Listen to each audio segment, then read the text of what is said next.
നീ എൻ്റെ പാതി. ആൻറ്റി, മമ്മിക്ക് എങ്ങനെയുണ്ട്? നിറഞ്ഞ കണ്ണുകളും ഇടറിയ ശബ്ദവുമായി തനിക്ക് മുമ്പിൽ നിൽക്കുന്ന ആകാശ് തീരെ ചെറിയ കുട്ടിയാണെന്ന് തോന്നിപ്പോയി സൂസന് ആ നിമിഷം. ഏയ്, എന്താ ആകാശ്? കൊച്ചു കുട്ടികളെപ്പോലെ. ഞാൻ പറഞ്ഞില്ലേ, മമ്മിക്ക് കുഴപ്പമൊന്നുമില്ല. മമ്മ അപകടനില തരണം ചെയ്തു. ഞാൻ ശ്രീഭദ്രയുമായി സംസാരിച്ചു. അഭിരാമി കൊടുത്ത ഓറഞ്ച് ജ്യൂസ് മുഴുവനും അവൾ കുടിച്ചില്ല. ജ്യൂസ് അല്പം കുടിച്ച ശേഷം അവൾക്കൊരു കോൾ വന്നു.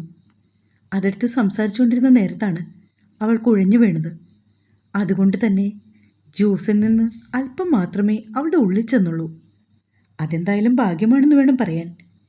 കാരണം ഒരുപക്ഷെ ആ ജ്യൂസ് മുഴുവനും അവളുടെ ഉള്ളിൽ ചെന്നിരുന്നെങ്കിൽ ഇന്ന് ഈ കാണുന്ന അവസ്ഥയിൽ നമുക്കവളെ തിരിച്ചു കിട്ടുമോ എന്നുള്ളത് സംശയമായിരുന്നു. Anti please. ആകാശിൻ്റെ ശബ്ദം വല്ലാതെ ഉയർന്നു പോയിരുന്നു. ചുറ്റുമുള്ളവർ അവനെ ശ്രദ്ധിക്കുന്നെന്ന് കണ്ടതും അവൻ ശബ്ദം കുറച്ചു. ചുറ്റും നിന്ന മറ്റെല്ലാ ആളുകളും ആ നിമിഷങ്ങൾക്ക് മൂകസാക്ഷികളായി നിന്നു. സോറി ആകാശ്, നിനക്കത് ഹേർട്ടാകുമെന്ന് ഞാൻ ചിന്തിച്ചില്ല. I am extremely sorry. It's okay aunty, മമ്മിയുടെ കാര്യമായതുകൊണ്ടാണ്. സാരമില്ല മോനെ, നിന്നെ എനിക്ക് മനസ്സിലാവും. നാളെ ശ്രീഭദ്രയെ റൂമിലേക്ക് ഷിഫ്റ്റ് ചെയ്യാൻ സാധിക്കൂ. കേശവനും ഭാര്യ സുമിത്രയും മകൾ ശ്രീകുട്ടിയും ആശുപത്രിയിലുണ്ട്. ആകാശിൻ്റെ അച്ഛൻ കാർത്തികേയനും കേശവൻ്റെ മകൻ ശ്രീദേവും ഒരു ബിസിനസ് ഡീലുമായി ബന്ധപ്പെട്ട് വിദേശത്തായിരുന്നു. അതുകൊണ്ട് തന്നെ ആ സമയത്ത് അവർ വിവരങ്ങളൊന്നും അറിഞ്ഞിട്ടുമില്ല. മാത്രമല്ല, കാർത്തികേയൻ്റെ അച്ഛൻ ബാലചന്ദ്രനോടും അമ്മ സാവിത്രിയോടും പോലും ഇതേപ്പറ്റി പറഞ്ഞിട്ടില്ല. ആശുപത്രിയിൽ സുമിത്രയും ശ്രീകുട്ടിയും നിൽക്കാമെന്ന് പറഞ്ഞിട്ടും ആകാശ് വീട്ടിലേക്ക് മടങ്ങിപ്പോകാൻ തയ്യാറായില്ല. അതേസമയം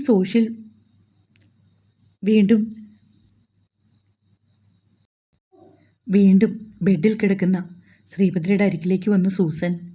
ഭദ്ര, നീ പറഞ്ഞ ജോലി ഞാൻ കൃത്യമായി ചെയ്തിട്ടുണ്ട്. നീ ഫ്രീ ആകുമ്പോൾ ബാലൻസ് ഒന്ന് ചെക്ക് ചെയ്തേക്കോ. ഞാൻ പറഞ്ഞ വാക്കും പാലിച്ചിട്ടുണ്ട്. ഓക്കെ. ആകാശ് പുറത്തുണ്ട്, നിനക്ക് കാണണോ? ഏയ്, ഇപ്പോൾ വേണ്ട. ഇപ്പോഴവൻ എന്നെ കണ്ടാൽ അവന് സംശയം തോന്നും. കുറുക്കൻ്റെ ബുദ്ധി ആ ചെറുക്കന്. തൽക്കാലം ഇതിങ്ങനെ തന്നെ പോകട്ടെ. ഓക്കെ ഡി, നിനക്ക് എന്തെങ്കിലും ആവശ്യമുണ്ടെങ്കിൽ പറയാൻ മടിക്കരുത്. സൂസൻ ഇത് പറഞ്ഞപ്പോൾ മറുപടിയായി ഒന്ന് പുഞ്ചിരിക്കുക മാത്രമേ ഭദ്ര ചെയ്തുള്ളൂ. ശേഷം സൂസൻ്റെ ഫോണിൽ നിന്ന് ശ്രീലകത്തെ അനിത എന്ന സെർവൻറ്റിനെ വിളിച്ചു. ശ്രീഭദ്രയുടെ വലങ്കയാണ് അനിത. അനിത കോൾ എടുത്തതും അവിടെ നടന്ന കാര്യങ്ങൾ ഒന്നിടവിടാതെ എല്ലാം ശ്രീഭദ്രയെ പറഞ്ഞു കേൾപ്പിച്ചു. അനിതയുടെ നാവിൽ നിന്ന് കേട്ട കാര്യങ്ങൾ ഓരോന്നും ശ്രീഭദ്രയെ കൂടുതൽ സന്തോഷത്തിലെത്തിച്ചു. ആകാശിൻ്റെ കൈ അഭിരാമിയുടെ കവിളിൽ പതിഞ്ഞതും അഭിരാമി ആ വീട് വിട്ട് ഇറങ്ങിയെന്നറിഞ്ഞതും എന്തെന്നല്ലാത്ത സന്തോഷമുയർത്തി ശ്രീഭദ്രയിൽ. അതേസമയം ആകാശിൻ്റെ ഓർമ്മകളിൽ കണ്ണീർ വാർത്തുകൊണ്ട് അവളുടെ റൂമിലിരിക്കുകയാണ് അഭിരാമി. അതേസമയം ശ്രീഭദ്രയെ കോൾ ചെയ്തു. ദേഷ്യം ആ സമയം അഭിരാമിക്ക് ആകാശിനോട് തോന്നി. കാരണം മറ്റൊന്നുമല്ല, അമ്മയുടെ വാക്കുകൾ തന്നെ അവിശ്വസിച്ചതിൻ്റെ പേരിൽ. നിർമ്മല ആഹാരം കഴിക്കാനായി പല ആവർത്തി അഭിരാമിയെ വിളിച്ചെങ്കിലും അവൾ കഴിക്കാൻ കൂട്ടാക്കാതെ റൂമിൽ തന്നെ ഇരുന്നു. പിന്നീട് അവളുടെ അച്ഛൻ വാസുദേവൻ ഉറക്കം എഴുന്നേറ്റ് വന്നപ്പോൾ അവിടെ നടന്ന കാര്യങ്ങൾ അത്രയും നിർമ്മല അദ്ദേഹത്തോട് പറഞ്ഞു. അദ്ദേഹം ആകാശിനെ പലയാവർത്തി ഫോൺ വിളിച്ചെങ്കിലും അവൻ ആ കോളുകൾ കട്ട് ചെയ്തു വിടുമായിരുന്നു. ഈ സംഭവങ്ങളെല്ലാം നടന്നിട്ട് ഇപ്പോൾ 3 ദിവസം പിന്നിട്ടിരിക്കുന്നു. കാർത്തികേയനും ശ്രീദേവും ബിസിനസ് ട്രിപ്പ് കഴിഞ്ഞ് വീട്ടിൽ മടങ്ങിയെത്തുമ്പോഴാണ് വിവരങ്ങൾ അത്രയും അറിയുന്നത്. അഭിരാമി വീട് വിട്ടു പോയെന്നറിഞ്ഞതും കാർത്തികേയൻ വല്ലാതായി. കാരണം അഭിരാമി അയാൾക്ക് മരുമകളായിരുന്നില്ല, മകൾ തന്നെയായിരുന്നു. ശ്രീഭദ്രയ്ക്ക് അവളോടുള്ള മനോഭാവമൊക്കെ നന്നായി അറിയാവുന്ന കാർത്തികേയൻ പലപ്പോഴും ശ്രീഭദ്ര അവളെ കുറ്റപ്പെടുത്തുമ്പോൾ ആശ്വസിപ്പിച്ചിരുന്നത് കൊണ്ട് തന്നെ ശ്രീഭദ്രയെ അയാൾ പൂർണ്ണമായും വിശ്വസിച്ചതുമില്ല. കുറ്റം ചെയ്തവനെ പോലെ കാർത്തികേയൻ്റെ മുമ്പിൽ തല കുമ്പിട്ട് നിൽക്കുകയാണ് ആകാശ്. ജോലിക്കാർക്കിടയിൽ നിന്ന് തന്നെ കാർത്തികേയൻ അറിഞ്ഞിരുന്നു ആകാശ് അഭിരാമിയെ തല്ലിയ വിവരവും അവൾ വീട്ടിൽ നിന്ന് ഇറങ്ങിപ്പോയ വിവരവും. അവളെ തിരികെ വിളിച്ചുകൊണ്ടുവരണമെന്ന് ആകാശിനോട് കാർത്തികേയൻ ആവർത്തിച്ചിട്ടും അവൻ അതിന് കൂട്ടാക്കാതെ നിന്നു. എൻ്റെ അമ്മയെ കൊല്ലാൻ നോക്കിയ ഒരാളും ഇനി എൻ്റെ ജീവിതത്തിൽ വേണ്ട. ആകാശ്, നീ വിശ്വസിച്ചിരിക്കുന്നത് സത്യങ്ങൾ തന്നെയാണെന്ന് നിനക്ക് ഉറപ്പുണ്ടോ? അതിനെന്ത് തെളിവാണ് നിൻ്റെ പക്കലുള്ളത്? ഒരു നിമിഷം ആകാശിന് മറുപടി ഉണ്ടായിരുന്നില്ല. മമ്മ പറഞ്ഞല്ലോ, അവളുടെ കയ്യിൽ നിന്നും ജ്യൂസ് വാങ്ങി കുടിച്ച ശേഷമാണ് മമ്മിക്ക് വയ്യായിക ഉണ്ടായതെന്ന്. ഇതാണോ നീ അവൾക്കെതിരെയുള്ള തെളിവായി എടുത്തത്? നിന്റെ അമ്മയ്ക്ക് വേണമെങ്കിലും കള്ളം പറയാമല്ലോ. അച്ഛൻ എന്തിനാ ഇപ്പോഴും അഭിരാമിയെ സപ്പോർട്ട് ചെയ്ത് സംസാരിക്കുന്നത്? ശരി, അച്ഛൻ പറഞ്ഞതുപോലെ അമ്മ കള്ളം പറഞ്ഞതാണെന്ന് ഇരിക്കട്ടെ. എങ്കിൽ സൂസൻ ആൻറ്റി എന്തിന് കള്ളം പറഞ്ഞു? ഇത്രയും വലിയൊരു ഹോസ്പിറ്റലിൽ നടത്തിക്കൊണ്ടു പോകുന്ന ഒരു ഡോക്ടറായ അവർ എന്തായാലും കള്ളം പറയില്ലല്ലോ. അതോ ഇനി ആൻറ്റിയും കള്ളം പറഞ്ഞതാണെന്നാണോ അച്ഛൻ പറയുന്നത്? ഒരു നിമിഷം ആകാശിൻ്റെ ചോദ്യത്തിന് മുമ്പിൽ ഉത്തരമില്ലാതെ പകച്ചു നിന്നുപോയി കാർത്തികേയൻ. ഞാൻ ആളല്ല ആകാശ്, പക്ഷേ എന്ത് ചെയ്യും? നീ ഒരു കാര്യം ഓർക്കണം, ആമിമോൾ നിൻ്റെ ഭാര്യയാണ്, അത് നീ മറക്കരുത്. ഇത്രയും വലിയൊരു തെറ്റ് ചെയ്തവളെ വീണ്ടും ഞാൻ തിരികെ വിളിക്കണമെന്ന് ഇൻഡയറക്റ്റായി അച്ഛൻ പറയുന്നതാണെന്ന് എനിക്ക് മനസ്സിലായി. പക്ഷെ ഞാനിപ്പോൾ ചിന്തിക്കുന്നത് അതല്ല. അച്ഛൻ എങ്ങനെ ഇങ്ങനെയൊക്കെ പറയാൻ തോന്നുന്നു? അവൻ്റെ ചോദ്യത്തിന് മറുപടിയൊന്നും പറയാതെ ദേഷ്യപ്പെട്ട് കാർത്തികേയൻ മുകളിലേക്ക് പോയി. അന്നത്തെ പ്രശ്നങ്ങളെല്ലാം കഴിഞ്ഞിട്ട് ഏകദേശം 2 ആഴ്ചയോളം പിന്നിട്ട് എതിർ സ്ഥാനത്ത് നിൽക്കുന്നത് അഭിരാമി ആയതുകൊണ്ട് തന്നെ ആകാശ് പ്രത്യേകം സൂസനോട് റിക്വസ്റ്റ് ചെയ്തു. കേസും കാര്യങ്ങളും ഒന്നുമായി മുന്നോട്ട് പോയില്ല. അതുകൊണ്ട് തന്നെ ഈ വിവരം അവരല്ലാതെ പുറത്താരും അറിഞ്ഞതുമില്ല. പക്ഷേ ഈ വിഷയത്തിൽ അഭിരാമിയുടെ അവസ്ഥ അതൊന്നോർത്തുമാ. ജീവൻ നിലനിൽക്കാൻ വേണ്ടി എന്തെങ്കിലും ഭക്ഷണം കഴിക്കും, അതും നിർമ്മലയുടെ ഒറ്റ നിർബന്ധം കൊണ്ട് മാത്രം. ബാക്കി സമയങ്ങളിൽ അത്രയും കണ്ണീർ പൊഴിച്ചുകൊണ്ട് ആകാശിൻ്റെ ഓർമ്മയിൽ തന്നെ അവൾ ആ റൂമിൽ ഒതുങ്ങിക്കൂടും. ആകാശ് എന്ത് ക്രൂരനാണെന്ന് എല്ലാവരും അങ്ങോട്ടും ഇങ്ങോട്ടും പറയുമെങ്കിലും അവൻ്റെ മനസ്സിൻ്റെ വേദന അവന് മാത്രമേ അറിയുള്ളൂ. അവളില്ലായ്മയിൽ അവനും പാടെ തകർന്നു പോയിരുന്നു. പക്ഷെ അവളെ വിളിക്കാനോ ഇനിയും പഴയതുപോലെ ജീവിതം തുടരാനോ അവന് കഴിയുമായിരുന്നില്ല. എന്തോ ഒന്ന് അവനെ അതിൽ നിന്നും പിന്നോട്ട് വലിച്ചു. അതിലേറ്റവും പ്രധാനപ്പെട്ടത് അവൻ്റെ മമ്മയുടെ കണ്ണുനീർ മാത്രമായിരുന്നു. ലിവിംഗ് റൂമിലെ സോഫയിൽ എന്തോ ആലോചിച്ചുകൊണ്ടിരിക്കുന്ന ആകാശിനടുത്തേക്ക് ശ്രീഭദ്ര നടന്നു വന്നു. മോനെ, നീ അഭിരാമിയെ തിരികെ വിളിക്കണം. ഈ വീട്ടിൽ എല്ലാവരും കുറ്റപ്പെടുത്തുന്നത് ഇപ്പോഴെന്നെയാണ്. എൻ്റെ മോൻ്റെ ജീവിതം തകരാൻ ഞാനൊരു കാരണമായി എന്നാണ് എല്ലാവരും ഇപ്പോൾ പറയുന്നത്. ഈ വക കുറ്റപ്പെടുത്തലുകളൊന്നും കേൾക്കാൻ മമ്മിക്കിനി കഴിയില്ല. മമ്മയെ അവൾ കൊല്ലാൻ ശ്രമിച്ചതൊക്കെ എൻ്റെ മോൻ തൽക്കാലം മറന്നുകളാം. എന്നിട്ട് അവളെ തിരികെ വിളിക്കുക. കണ്ണീർ പൊഴിച്ചുകൊണ്ടുള്ള ശ്രീഭദ്രയുടെ വാക്കുകളിൽ അവന് വീണ്ടും അവരോട് അലിവ് തോന്നി.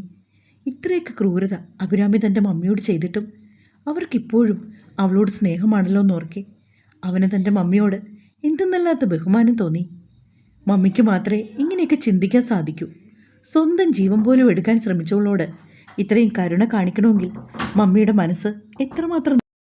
ശ്രീഭദ്രയോടായി ആകാശ് അത് പറയുമ്പോൾ അവർ വീണ്ടും മുഖത്ത് പാവത്തം വരുത്തി നിന്നു. ആകാശ് തിരിഞ്ഞു നിന്ന് അവരോട് എന്തോ പറയാൻ ശ്രമിച്ചതും അവരുടെ മുഖത്തൊരു പൂച്ച ചിരി വിടർന്നു. പക്ഷെ തിരിഞ്ഞു നിന്നതുകൊണ്ട് മാത്രം ആകാശ് അത് കണ്ടില്ല. ഇനി എനിക്കൊരിക്കലും അവളെ പഴയതുപോലെ എൻ്റെ ഭാര്യയുടെ സ്ഥാനത്ത് കാണാൻ കഴിയില്ല മമ്മി. അവൻ്റെ വാക്കുകളിൽ ശ്രീഭദ്രയുടെ മുഖത്ത് പൂനില ഉദിച്ചതുപോലെ ഒരു തെളിച്ചം വന്നു. എല്ലാം മോൻ്റെ ഇഷ്ടം. ഈ ജീവിതം മോൻ്റേതാണ്. ഇതിൽ തീരുമാനങ്ങൾ എടുക്കാനുള്ള ഉത്തരവാദിത്വവും മോന് തന്നെയാണ്. അത്രയും പറഞ്ഞ് ശ്രീഭദ്ര അവിടുന്ന് പോകുമ്പോഴും ആകാശ് അഭിരാമിയുടെ ഓർമ്മകളിൽ കുരുങ്ങിക്കിടന്നു. എല്ലാ പ്രശ്നങ്ങളും നടന്നു കഴിഞ്ഞിട്ട് ഇപ്പോൾ 1 മാസം പിന്നിട്ടിരിക്കുന്നു. ഇതുവരെ ആകാശിൽ നിന്നൊരു ഫോൺ കോളോ ഏതെങ്കിലും ഒരു തരത്തിൽ അഭിരാമിയെ കോണ്ടാക്ട് ചെയ്യാനോ ഒന്നും അവൻ ശ്രമിച്ചില്ല. മാത്രമല്ല, നിർമ്മലയുടെ ഫോണിൽ നിന്ന് 1-2 പ്രാവശ്യം അഭിരാമി അങ്ങോട്ടേക്ക് വിളിച്ചെങ്കിലും കോൾ എടുക്കുവോ തിരിച്ചു വിളിക്കുവോ ഒന്നും തന്നെ അവൻ ചെയ്തില്ല. ഭൂമിയോളം താഴ്ന്നു കഴിഞ്ഞപ്പോൾ പിന്നെ അഭിരാമിക്കും ദേഷ്യമായി. അവനോട് ഇനി ഒരിക്കലും അവൻ വിളിച്ചാൽ ഫോൺ എടുക്കില്ല എന്ന തീരുമാനത്തിലേക്ക് പോലും അവൾ എത്തിച്ചേർന്നു. അന്നൊരു തിങ്കളാഴ്ചയായിരുന്നു. രാവിലെ നിർമ്മല തിരക്കിട്ട ജോലികളിലായിരുന്നു. അപ്പോഴാണ് പുറത്തെവിടെയോ പോകാൻ തയ്യാറായ രീതിയിൽ നല്ലൊരു ചുരിദാറൊക്കെ ഇട്ട് അഭിരാമി അവിടേക്ക് വന്നത്. അവളുടെ കയ്യിൽ ഒരു ഫയലും ഉണ്ടായിരുന്നു. നീ എവിടേക്കാ മോളെ ഇത്ര രാവിലെ തന്നെ? ഇൻ്റർവ്യൂ ഉണ്ടമ്മേ. ഞാൻ മനഃപൂർവ്വം അമ്മയോട് പറയാതിരുന്നതാണ്. മുൻപേ ഞാനിത് പറഞ്ഞിരുന്നെങ്കിൽ ഒരിക്കലും അമ്മ ജോലിക്ക് പോകാൻ എന്നെ അനുവദിക്കില്ലായിരുന്നു. നീ ഇപ്പം എന്തിനാ അമ്മ ജോലിക്ക് പോകുന്നത്? എന്താ, നിന്നെ നോക്കാൻ ഞങ്ങൾക്ക് കഴിയില്ലെന്ന് എനിക്ക് തോന്നുന്നുണ്ടോ? അമ്മ എന്തിനാ ഇങ്ങനെയൊക്കെ ചോദിക്കുന്നത്? ഞാനതൊന്നും മനസ്സിൽ പോലും ചിന്തിച്ച കാര്യമല്ല. ഇവിടെ വീട്ടിൽ വെറുതെ ഇങ്ങനെ ഇരിക്കുമ്പോൾ ഞാൻ ആകാശേട്ടനെക്കുറിച്ച് ആലോചിച്ചുകൊണ്ടിരിക്കും. അതിൽ നിന്നെല്ലാം പുറത്തു വരണമെങ്കിൽ ഞാൻ മറ്റേതെങ്കിലും ഒരു ജോലിയിൽ എൻഗേജ്ഡ് ആയേ പറ്റൂ. അതുമാത്രമല്ലമ്മേ, നമ്മളുടെ കയ്യിൽ എപ്പോഴും ഒരു വരുമാനമുള്ളത് നമുക്കൊരു ധൈര്യമാണ്. മുൻപ് ആകാശേട്ടൻ്റെ വീട്ടിലായിരുന്നപ്പോഴും എനിക്ക് ജോലിക്ക് പോകാൻ നല്ല താല്പര്യമുണ്ടായിരുന്നു. പക്ഷെ അവിടുത്തെ അമ്മയ്ക്ക് അതിനോടൊക്കെ വിയോജിപ്പായിരുന്നു. പിന്നീട് വീട്ടിൽ അതിൻ്റെ പേരിൽ ഒരു കലഹം ഉണ്ടാകരുതല്ലോ എന്ന് മാത്രം കരുതിയാണ് ഞാനൊരു ജോലിക്ക് പോകുന്നതിനെപ്പറ്റി ചിന്തിക്കാഞ്ഞത്. അന്നായിരുന്നെങ്കിൽ ആകാശേട്ടന് നല്ല താല്പര്യമായിരുന്നു. കമ്പനിയിൽ എനിക്ക് വേണ്ടി നല്ല നല്ല പോസ്റ്റുകൾ ഒഴിവുണ്ടെന്ന് ആകാശേട്ടൻ എന്നോട് പറഞ്ഞതാണ്. പക്ഷെ ജോലിക്ക് പോയാൽ വീണ്ടും ഞാനും ആകാശേട്ടനും തമ്മിൽ ഒരുപാട് സമയം ഒരുമിച്ച് സ്പെൻഡ് ചെയ്യേണ്ടി വരും എന്ന ഒറ്റ കാരണത്തിൻ്റെ പുറത്താണ് ആ അമ്മ എന്നെ ജോലിക്ക് പോകാൻ സമ്മതിക്കാഞ്ഞത്. പക്ഷേ എനിക്കിപ്പോൾ തോന്നുന്നുണ്ടമ്മേ, അങ്ങനെ ഒരു തീരുമാനമെടുത്തതായിരുന്നു എൻ്റെ ജീവിതത്തിൽ ഞാൻ ചെയ്ത ഏറ്റവും വലിയ തെറ്റെന്ന്. അപ്പോൾ ഇനി ഒരിക്കലും നീ ആകാശ് മോൻ്റെ അടുത്തേക്ക് തിരിച്ചു പോകില്ലെന്ന് തീരുമാനിച്ചോ? അമ്മേ, നമുക്ക് പണത്തിനല്പം കുറവുണ്ടെന്നേ ഉള്ളൂ, അല്ലാതെ അഭിമാനത്തിന് കുറവൊന്നുമില്ല. എൻ്റെ ആത്മാഭിമാനം പണയം വെച്ച് ഇനിയും ആ വീട്ടിൽ താമസിക്കാൻ എനിക്ക് കഴിയില്ല. അതുകൊണ്ട് തന്നെ എന്നെ ആകാശേട്ടന് വിശ്വാസമില്ലെന്നറിഞ്ഞ ആ നിമിഷം അവിടുന്ന് ഞാൻ ഇറങ്ങി വന്നത്. ഇനി എന്നെങ്കിലും സത്യങ്ങളെല്ലാം തിരിച്ചറിഞ്ഞ് ആകാശേട്ടൻ എന്നെ വന്ന് വിളിക്കട്ടെ. അങ്ങനെയെങ്കിൽ മാത്രമേ ഞാൻ ഇനി ആ വീട്ടിലേക്ക് പോവുള്ളൂ. വല്ലാത്തൊരു മൂർച്ചയുണ്ടായിരുന്നു അഭിരാമിയുടെ ആ വാക്കുകൾക്ക്. ഞാനെങ്കിലും ഇറങ്ങട്ടെ അമ്മേ. ആഹാരം കഴിച്ചിട്ട് പോമോളെ. വിശപ്പില്ലമ്മേ, ഞാൻ വന്നിട്ട് കഴിച്ചോളാം. അതും പറഞ്ഞ് ധൃതിയിൽ ബസ് സ്റ്റോപ്പിലേക്ക് നടന്നു. അവളുടെ ആ പോക്ക് നോക്കി ഉമ്മറത്തെണ്ണയിൽ നിന്ന് നിർമ്മലയ്ക്ക് തൻ്റെ നെഞ്ചു വിങ്ങും പോലെ തോന്നി. എത്ര സന്തോഷത്തോടെ ജീവിച്ച കുട്ടിയാണ്. ഇത്രയധികം സന്തോഷങ്ങൾ അവൾക്ക് ദൈവം വാരിക്കൊടുത്തത്. ഇതെല്ലാം പെട്ടെന്ന് തിരിച്ചെടുക്കാനായിരുന്നു. വീടിൻ്റെ മുൻവശത്ത് വെച്ചിരുന്ന ഭഗവാന്റെ ഫോട്ടോയിലേക്ക് നോക്കി അവർ ചോദിച്ചു. ഇൻ്റർവ്യൂവിന് വന്നിരിക്കുമ്പോൾ അഭിരാമിക്ക് എന്തെന്നില്ലാത്ത ടെൻഷൻ തോന്നി. PG ഫൈനൽ ഇയർ പഠിക്കുമ്പോഴാണ് ആകാശിൻ്റെ വിവാഹാലോചന അവളെ തേടിയെത്തിയത്. അറിഞ്ഞവരും നാട്ടുകാരും ബന്ധുക്കളും എല്ലാവരും അച്ഛനോട് ആവർത്തിച്ചു പറഞ്ഞു, മോൾക്ക് ഇതിൽ നല്ലൊരു ബന്ധം ഇനി കിട്ടാനില്ല. എത്രയും വേഗം വിവാഹം കഴിപ്പിച്ച് വിടുമെന്ന് പറഞ്ഞ് അച്ഛനോട് ബഹളം കൂട്ടി. എന്നിട്ടും അവളുടെ അച്ഛൻ ആകാശിനോടും വീട്ടുകാരോടും അവളുടെ പഠനം പൂർത്തിയാക്കി റിസൾട്ട് വരാനെടുക്കുന്ന സമയം വരെ വിവാഹം നീട്ടിവെക്കണമെന്ന ആവശ്യം ഉന്നയിച്ചു. അതുകൊണ്ട് ഇന്ന് PGയുടെ സർട്ടിഫിക്കറ്റ് അവളുടെ കയ്യിലുണ്ട്.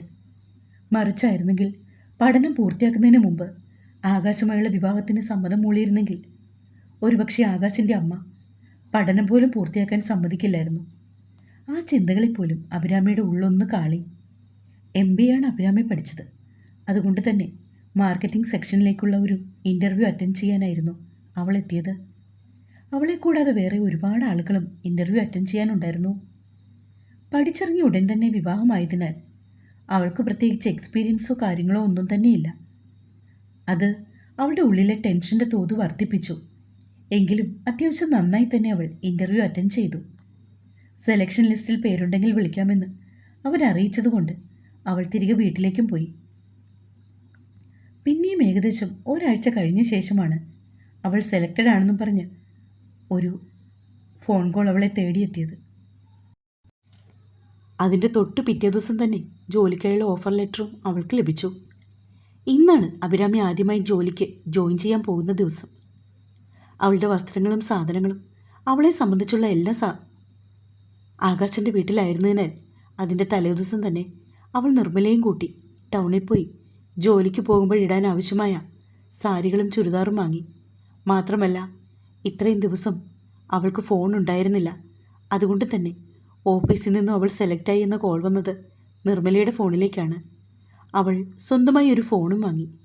ജീവിതത്തിൽ ആദ്യമായി ജോലിക്ക് പോകുന്നതുകൊണ്ട് അതിൻ്റേതായ ടെൻഷനും കാര്യങ്ങളും അവൾക്കുണ്ടായിരുന്നു.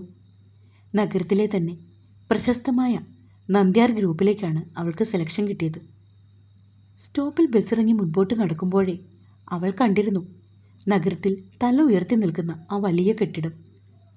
അന്ന് ആദ്യമായി ഇൻ്റർവ്യൂവിന് പോലും വന്നപ്പോൾ തോന്നാത്ത പോലെ ഒരു ഭയം അവൾക്കപ്പം തോന്നി.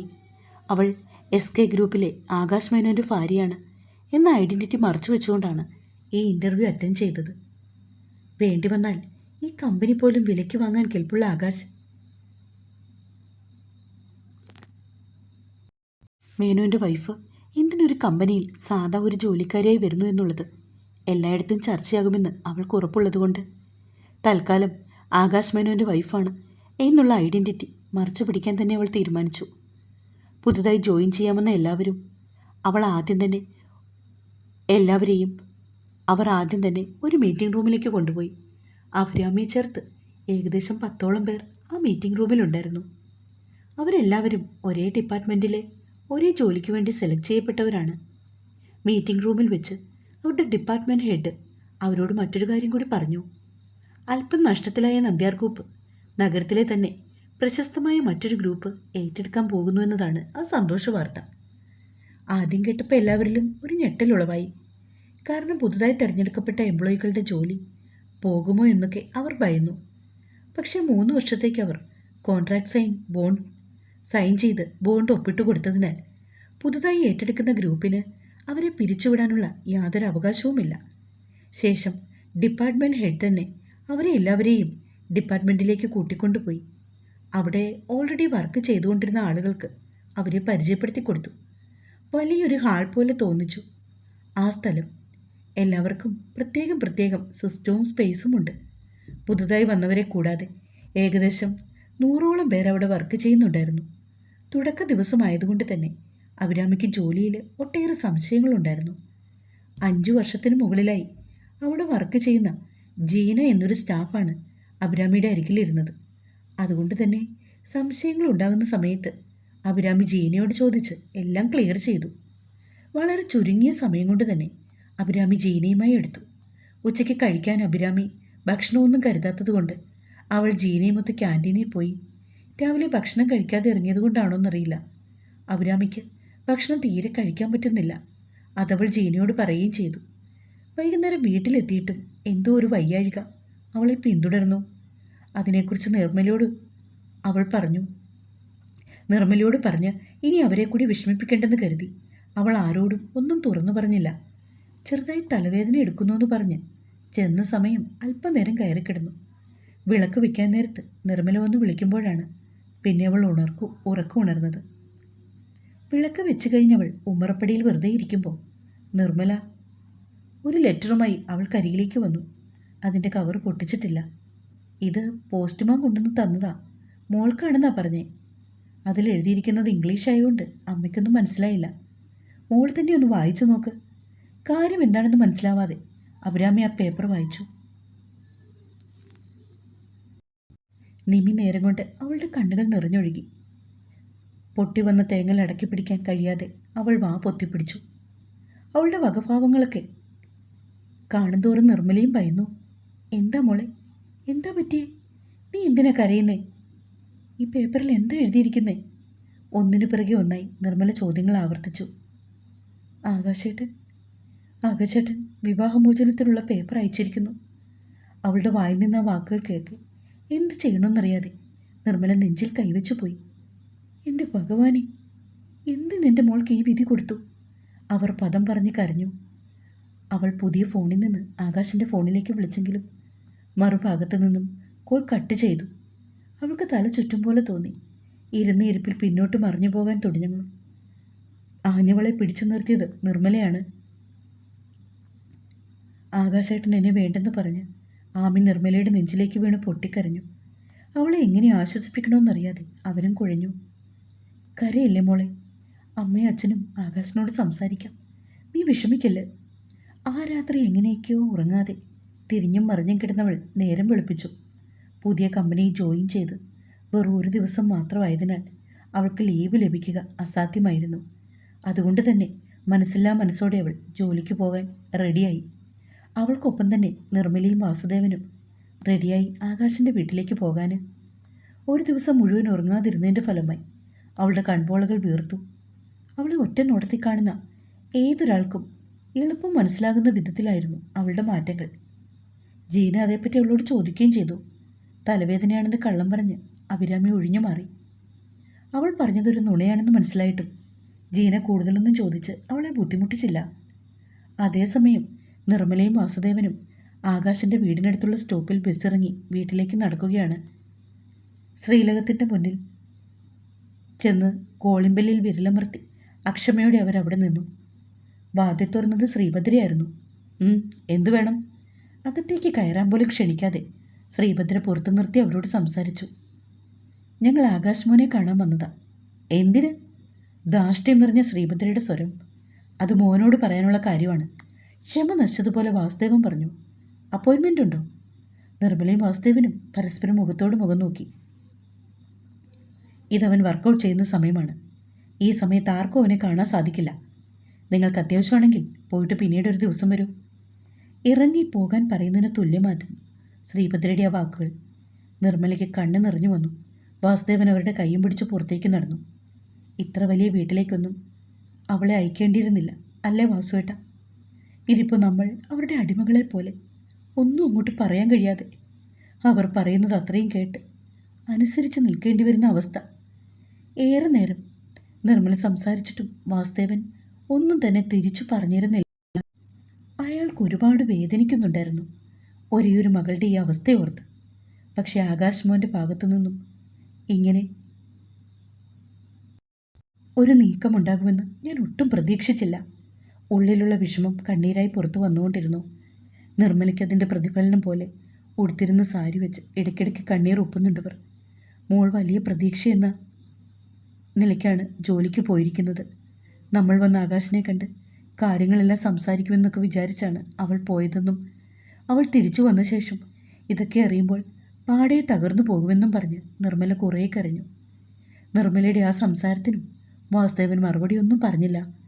വീട്ടിലേക്ക് പോകാനുള്ള ബസ് വന്നതും അവരിരുവരും ബസ്സിൽ കയറിയിരുന്നു. അതേസമയം ഓഫീസിൽ ലഞ്ച് ബ്രേക്കിൻ്റെ സമയത്ത് നിർമ്മലയെ നിർത്താതെ ഫോൺ വിളിച്ചുകൊണ്ടിരിക്കുകയാണ് അബി. ഒടുക്ക ഒരു നിവൃത്തിയുമില്ലാതെ നിർമ്മല അബിയുടെ കോൾ അറ്റൻഡ് ചെയ്തു. എന്താ എമ്മേ കാര്യങ്ങൾ? നിങ്ങൾ പോയിട്ട് ആകാശേട്ടനെ കണ്ടോ? കാര്യങ്ങളൊക്കെ സംസാരിച്ചോ? ഇല്ല മോളെ, ഞങ്ങൾ ആകാശ് മോനെ കണ്ടില്ല. ഞങ്ങൾ അവിടെ ചെന്നപ്പോൾ ശ്രീഭദ്ര മാത്രമേ അവിടെ ഉണ്ടായിരുന്നുള്ളൂ. ആകാശ് അവിടെ ഉണ്ടായിരുന്നിട്ടും ശ്രീഭദ്ര അവനെ കാണാൻ സമ്മതിക്കാത്തതാണെന്ന് അവർ അഭിരാമിയോട് ഒളിച്ചു വെച്ചു. അതുകൂടി അറിഞ്ഞാൽ അവൾക്ക് തീരെ സമാധാനം ഉണ്ടാവില്ല. അവൾ ജോലി കഴിഞ്ഞ് വീട്ടിലെത്തിയ ശേഷം ഇക്കാര്യം അവളോട് തുറന്നു പറയാമെന്നും അവർ തീരുമാനിച്ചു. പറഞ്ഞത് അത്രയും കേട്ടിട്ടും അവരുടെ ഭാഗത്ത് മൗനമാണെന്നറിയേ നിർമ്മല വീണ്ടും തുടർന്നു. മോള് വിഷമിക്കണ്ട, ഞങ്ങൾ ഒന്നുകൂടി കാണാൻ ശ്രമിക്കാം. അതല്ലെങ്കിൽ വീണ്ടും ഫോൺ വിളിക്കാം. ഫോൺ വിളിച്ചിട്ട് സംസാരിക്കാനുണ്ടെന്ന് പറയാം. എന്നിട്ട് നേരിട്ട് എവിടെയെങ്കിലും വെച്ച് കണ്ട് നമുക്ക് കാര്യങ്ങളൊക്കെ പറഞ്ഞ് ഒരു തീരുമാനം ഉണ്ടാക്കാം. നമുക്കറിയില്ല സത്യാവസ്ഥ.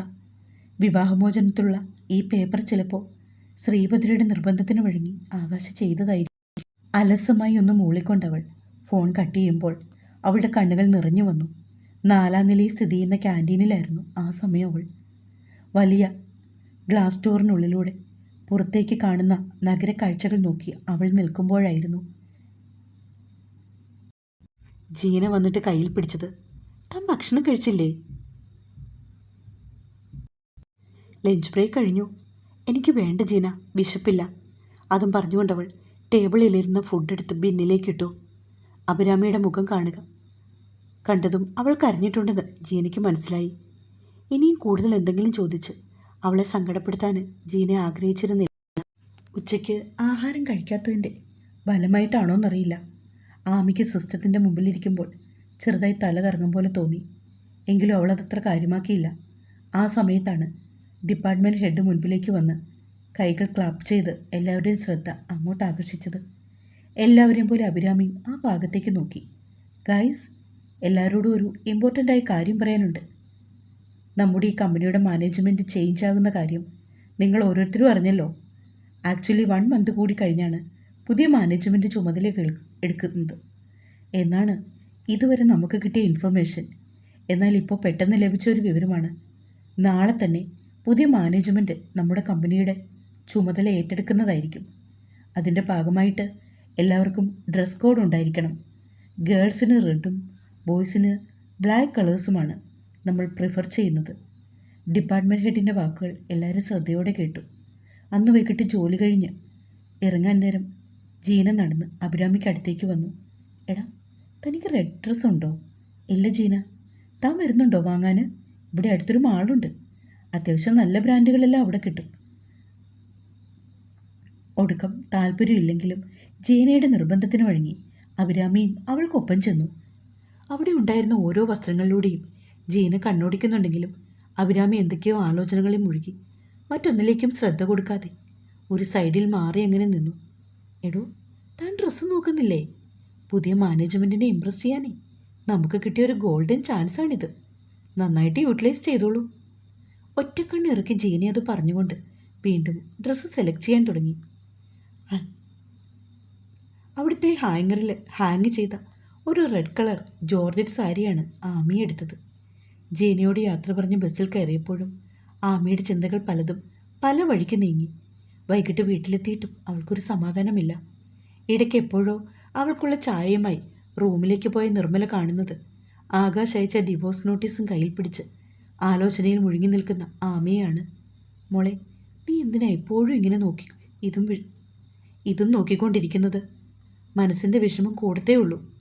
മോൾ അതൊക്കെ മാറ്റിവെച്ച് ഈ ചായ കുടിക്ക്. ചായ ഗ്ലാസ് അവൾക്ക് നേരെ നീട്ടിക്കൊണ്ട് നിർമ്മല പറഞ്ഞു. ചായ ഗ്ലാസും കയ്യിൽ വാങ്ങി വീണ്ടും അതേപടി ഇരിക്കുന്നവരുടെ തോളിൽ നിർമ്മല ചെറുതായി തട്ടി. ഞാൻ പറഞ്ഞില്ലേ കണ്ട് സംസാരിക്കാമെന്ന്. എന്നിട്ട് നീ എന്താ ഇങ്ങനെ അതൊന്നും മനസ്സിലാക്കാത്ത പോലെ പെരുമാറുന്നത്? ഞാൻ ആലോചിക്കുമായിരുന്നു. ഞാൻ ആ വീട് വിട്ട് ഇറങ്ങിപ്പോന്നിട്ട് ഏകദേശം ഒരു മാസമാകാൻ പോകുന്നു. ഇന്ന് വരെ ആകാശേട്ടൻ്റെ ഭാഗത്തുനിന്നും ഒരു ഫോൺ കോളോ അല്ലെങ്കിൽ എന്നെ ഒന്ന് കാണാൻ ശ്രമിക്കുമോ ഒന്നും തന്നെ ഉണ്ടായിട്ടില്ല. അതിനർത്ഥം ഇപ്പോഴും ഏട്ടൻ അമ്മ പറഞ്ഞ കാര്യങ്ങൾ മാത്രമല്ലേ വിശ്വസിക്കുന്നത്? എന്നെ തീരെ വിശ്വാസമില്ലാത്ത ഒരാളുടെ ഭാര്യയാവാൻ ഞാൻ എന്തിനമ്മ വാശി പിടിക്കുന്നത്? അതുകൊണ്ട് ഈ ഡിവോഴ്സ് പെറ്റീഷൻ ഒപ്പിട്ട് തിരികെ മടക്കി അയക്കാൻ ഞാനും തീരുമാനിച്ചു. എന്തൊക്കെ അബദ്ധങ്ങളാണ് കുട്ടി നീ പറയുന്നത്? ഇങ്ങനൊരു തീരുമാനം എടുക്കും മുമ്പ് വിവേകത്തോടെ ചിന്തിക്കുക. അതിനുള്ള ബുദ്ധി നിനക്കില്ലേ? അതിനുള്ള ബുദ്ധി ഉള്ളതുകൊണ്ട് തന്നെയാണമ്മേ ഈ പറയുന്നത്. ഇക്കാര്യത്തിൽ ഏറ്റവും ഉചിതമായ തീരുമാനം ഞാനിപ്പോൾ പറഞ്ഞത് തന്നെയാണ്. അതും പറഞ്ഞ് മേശ വലിപ്പിൽ നിന്ന് പേനയെടുത്ത് ഡിവോഴ്സ് പെറ്റീഷനിലേക്ക് ഒപ്പിടാൻ പോയ അഭിരാമിയുടെ കൈക്ക് നിർമ്മല ഒരു അടി കൊടുത്തു. നിന്റെ ജീവിതമാണിത്. നീ ഇപ്പോൾ ഒപ്പിടാൻ പോകുന്നത് കേവലം ഒരു ഒപ്പ് മാത്രമല്ല, അത് മനസ്സിലുണ്ടാവണം. എന്ത് പ്രവൃത്തി ചെയ്യുമ്പോഴും പേന ഡ്രോയിലേക്കിട്ട് കണ്ണുകൾ അടച്ച് മനസ്സൊന്ന് ശാന്തമാക്കാൻ ശ്രമിച്ചവൾ ആകാശമില്ലാത്ത ജീവിതത്തെപ്പറ്റി അവൾക്ക് ചിന്തിക്കാൻ കൂടി കഴിയില്ല. പിന്നെ രാവിലെ പതിവ് പോലെ റെഡ് ജോർജറ്റ് സാരി ഞൊറിഞ്ഞെടുത്ത് ഭംഗിയുള്ള നീളൻ മുടി വിടർത്തിയിട്ടിട്ട് ചെറുതായൊരു കറുത്ത പൊട്ടും തൊട്ട് കണ്ണുകളൊന്ന് നീട്ടിയെഴുതി ജോലിക്ക് പോകാൻ തയ്യാറായി. പതിവിനും വിപരീതമായി ഓഫീസറും കാണാൻ ബാഗുമായി അഭിരാമി അവരുടെ സിസ്റ്റത്തിൻ്റെ ഫ്രണ്ടിലേക്ക് ഇരിക്കുന്ന സമയത്താണ് ജീന എങ്ങു നിന്നോ ഓടി വന്നത്. ആഹാ, സുന്ദരിയായിട്ടുണ്ടല്ലോ. മാനേജ്മെൻറ്റിനെ ഇമ്പ്രസ് ചെയ്യണമെന്ന് ഞാൻ പറഞ്ഞത് നീ സീരിയസ് ആയിട്ടെടുത്തോ? നല്ല വൃത്തിയായി സാരി എടുത്ത് ആരേലും കണ്ടാൽ വീണ്ടും ഒന്നുകൂടി നോക്കും പോലെ അത്രയ്ക്ക് സൗന്ദര്യത്തിൽ നിൽക്കുന്ന അഭിരാമിയിൽ നിന്ന് കണ്ണെടുക്കാതെയാണ് ജീന അത് പറഞ്ഞത്. എന്നിട്ടും കാര്യം മനസ്സിലാകാത്ത പോലെ നിൽക്കുന്ന അഭിരാമിയുടെ തലയ്ക്ക് ജീന ചെറുതായൊന്ന് കൊട്ടി. ഒരു തമാശ പറഞ്ഞ ബുദ്ധൂസേ. ജീനയുടെ ആ സംസാരത്തിൽ അഭിരാമി ഒന്ന് ചിരിച്ചു. അപ്പോഴേക്കും ഡിപ്പാർട്ട്മെൻറ്റ് ഹെഡും മറ്റുള്ള ആളുകളും അവിടേക്ക് വന്നു. പുതിയ മാനേജ്മെൻറ്റ് ഫ്ലവർ കൊടുത്ത് വെൽക്കം ചെയ്യാൻ ന്യൂ എംപ്ലോയീസിനെയാണ് തീരുമാനിച്ചിരിക്കുന്നത്. ജീനയുടെ അടുത്ത് നിന്ന് അഭിരാമിയുടെ കയ്യിലേക്ക് ഒരു റെഡ് റോസ് ബൊക്ക നൽകിക്കൊണ്ട് അവരുടെ ഡിപ്പാർട്ട്മെൻറ്റ് ഹെഡ് രവീന്ദ്രൻ നായർ പറഞ്ഞു. അഭിരാമി ഇത് സിഇഒയ്ക്ക് കൊടുത്ത് അദ്ദേഹത്തെ ഈ കമ്പനിയിലേക്ക് വെൽക്കം ചെയ്യണം. അയ്യോ സാർ, ഞാനോ? എന്നേക്കാൾ അതിന് അർഹതയുള്ള ഒരുപാട് പേരുണ്ട് ഇവിടെ. ഞങ്ങൾ ഓൾറെഡി പറഞ്ഞല്ലോ, അഭിരാമി ഇത് ന്യൂ എംപ്ലോയീസിനെ കൊണ്ട് ചെയ്യിപ്പിക്കാനാണ് കറൻറ്റ് മാനേജ്മെൻറ്റ് തീരുമാനിച്ചിരിക്കുന്നത്. ഒടുക്കും അഭിരാമി ആ ബൊക്കെ വാങ്ങി. വന്ന് കയറിയപ്പോൾ തന്നെ പുതിയ സിഇഒയ്ക്ക് ബൊക്ക കൊടുക്കാൻ അഭിരാമിക്ക് കിട്ടിയ അവസരത്തെ അസൂയോടെ നോക്കിക്കണ്ട് പഴയ എംപ്ലോയീസും അവൾക്കൊപ്പം ജോയിൻ ചെയ്ത ന്യൂ എംപ്ലോയീസും അത്രയും കാര്യങ്ങൾ പറഞ്ഞ് പുതിയ മാനേജ്മെൻറ്റിലെ മറ്റു മെമ്പേഴ്സിനെ ബൊക്ക കൊടുക്കാൻ ശേഷിക്കുന്ന എംപ്ലോയീസിനെയും പറഞ്ഞ് ഏർപ്പാടാക്കിയ ശേഷം രവീന്ദ്രൻ നായർ തിരികെ പോയി. ആമി, നീ ഇങ്ങി വന്നേ, നിനക്കൊരു ചെറിയ മേക്ക് ഓവർ തരാനുണ്ട്. ഇന്നിപ്പോൾ നടക്കാൻ പോകുന്ന ഈ ഫംഗ്ഷന് എല്ലാ ഫോട്ടോസും എടുത്ത് താഴെ നമ്മുടെ റിസപ്ഷൻ ഏരിയയിൽ അവർ ഫ്രെയിം ചെയ്ത് വയ്ക്കും.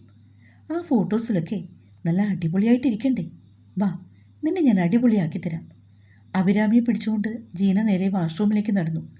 ജീനയുടെ കയ്യിലിരുന്നതിൽ നിന്നും അഭിരാമിക്ക് സ്യൂട്ടാവുന്ന ഒരു ലിപ്സ്റ്റിക്കും മുഖത്ത് അല്പാൽപമായി ഫൗണ്ടേഷനും വളരെ ലൈറ്റായിട്ട് ബ്ലഷുമൊക്കെ ഇട്ടുകൊടുത്തു. കണ്ണാടി കണ്ട തൻ്റെ പ്രതിബിംബത്തിലേക്ക് ആമി നോക്കി നിന്നു. ഇന്നോളം ഒരുങ്ങിയപ്പോൾ ലഭിക്കാത്തൊരു ഭംഗി ഇപ്പോഴുള്ളതുപോലെ. അപ്പോഴേക്കും മൈക്കിലൂടെ അനൗൺസ്മെൻറ്റ് വന്നിരുന്നു. പുതിയ മാനേജ്മെൻറ്റിനെ വെൽക്കം ചെയ്യാനായി എല്ലാ എംപ്ലോയീസും താഴേക്ക് ചെല്ലണമെന്ന്. അഭിരാമിക്ക് നല്ല ടെൻഷൻ ഉള്ളതുകൊണ്ട് അവൾക്കൊപ്പം ജീനയും താഴേക്ക് പോയി.